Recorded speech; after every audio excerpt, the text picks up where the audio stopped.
Hello, so I'm Bruno Barbey.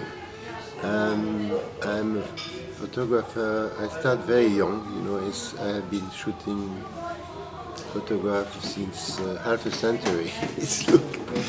And I started in the early 60s shooting black and white photograph. At that time, I did a long project on the Italian. After Robert French did the American, and so this was my early work, black and white. And then in the mid 60s, I joined Magna, and at that time there was a lot of possibilities with magazine, newspaper, and so I started to do more photojournalism. So in fact, I have two hats. My main work is to do books and exhibit, and sometimes to cover a journalistic event. But these days, not so much. Not so much. Only doing, for example, I have a book project on Istanbul, which I've been working since last 5 years. Yes, I was going to ask you, you've been shooting a lot in Istanbul. Yes, I have a book project on Istanbul because I did already several exhibits in Istanbul, one on the Italian, my early work, with Yapi Kredi in the, in Istiklal. Yes, Hippocrates. Then I did another exhibit on May 68. This is also something historical, I cover 68. And for the 40th anniversary of May 68, I published several books, and I had exhibit, and one of them was in Istanbul, which we did with our friend Hassan.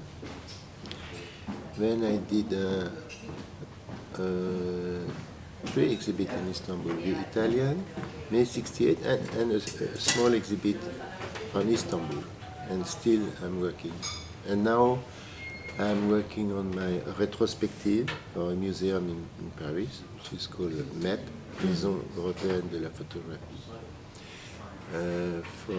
in 2 years from now. So I have to find, I'm also looking for a museum in Istanbul, because my exhibit is going to travel from Paris to various capitals in Europe. For it to be hosting. Yeah, and I hope it will come to Istanbul, so it will also include some of my work on Istanbul. Yeah. So You've been attending Bursa Photo Fest for the second time. yes, I came to Istanbul, to Bursa, the first edition.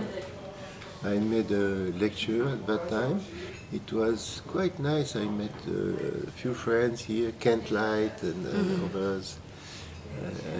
I keep a good memory of that. This is why when Hassan asked me to suggest some photographers, I suggest Thomas Hopker, because Thomas just published a book on New York, and then Marco Bischoff, who devote his life to the memory of his father. He published a beautiful book. So we were quite happy to come here, sure. Yeah. Yes. Well, you mean why I shoot in 35? Yes. Well, I like to, in the old time I was using Leica. Well, I like 35 because they are small camera. And now the quality of new digital camera is so incredible that with a 35mm camera you can do technically as good as with a large format camera. It's amusing how the technique has improved. So in few years, I'm sure most of photographers will work more and more with 35. Why use large camera? It's heavy, and when with a smaller camera, you can do better. So you are not against digital as Not a at all. photographer? Now I think for my generation, I mean, I started to shoot digital about 10 years. At the beginning it was not very good. And now it's fantastic too, the creation for photographers, digital. For example, I was, 2 months ago I was in Burma shooting with digital camera, only for 8 days, very short. And last time I was in Burma, 36 years ago, Wow. 1977. You were not born probably. 19. So at that time I spent 1 month in Burma, which was quite extraordinary because there was no visa at that time. The country was closed to foreigners. And this time, in only 1 week, I did as much. I did even more, better coverage than in 1 month. Whoa. Thanks to digital camera, you can work. It's much more easy and fast, and you can work with low light. So, digital really for photographers bring a lot of freedom for creation, and you can express you. It's much easier, and technically it's perfect. That's the thing. Now I'm making for museum big prints, 2 meter like this, and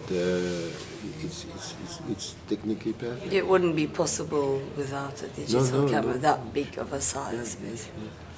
That's interesting. And I must say, for example, what has been, and it's fascinating. For example, I have about 30 or 40 prints here at Bursa Festival. We send the scan, the file by I don't know what, by internet, or so, and my studio take care of that. And the result is perfect. What the lab in Istanbul did for this festival, I'm very happy with the quality of the print. They are so good, but I order a second set for myself. No, really? Yeah. And I'm going to make a special box. I made a special portfolio, which I'm ordering now in Istanbul, because sometimes before I was doing my print with ellipse. Yes, I know her. Yeah, you know the girl, yes. Yeah. And now there is another lab called Diagonal, whatsoever. Diagonal. They are even as good or even better. Anyway, Yes. each one are very good. They have very good framing solutions also. Yes, also. But their quality is as good as the best lab in New York or London and Paris. And it's a bit cheaper. It's true that today what we call the editorial market does not exist anymore. I mean, so most of photographers have to find, for the one who were doing reportage, street photography, they have to find other support to be able to make their own living. So some of them who are already established or who have a name can sell prints. Prints, yes. Others are looking to work to do corporate work, for example, for big companies, annual reports, and then they use the money they are making in advertising or corporate work to do their own personal To do your work. private So work. you have to make to find the right balance. balance. Yeah. And for me, it's mostly these days selling prints and to be and to continue the work to produce exhibit and to make books. So I have 3 books project now. It's happened that also I have books which are out of stock. There is no more. They have been sold out. So, for example, my first book on the Italian, I have to look a new publisher. So you need to get new editions. New edition. For example, I'm going to do. I did a book on Morocco with a Nobel Prize, Jean-Marie Le Plesio, French writer. the book is out of stock, and I've been shooting more, so I want to make a new edition. And of course, this project, long-range project on Istanbul, which is mostly dealing with Istanbul, which shows how the Turks managed to keep their. I'm mostly fascinated in Istanbul by modernity, you know, but in the meantime, interested to show that Turkey is growing very fast, but still managed to keep its culture and tradition. That's very important, and it's a bit the same in Morocco. They are extremely traditional.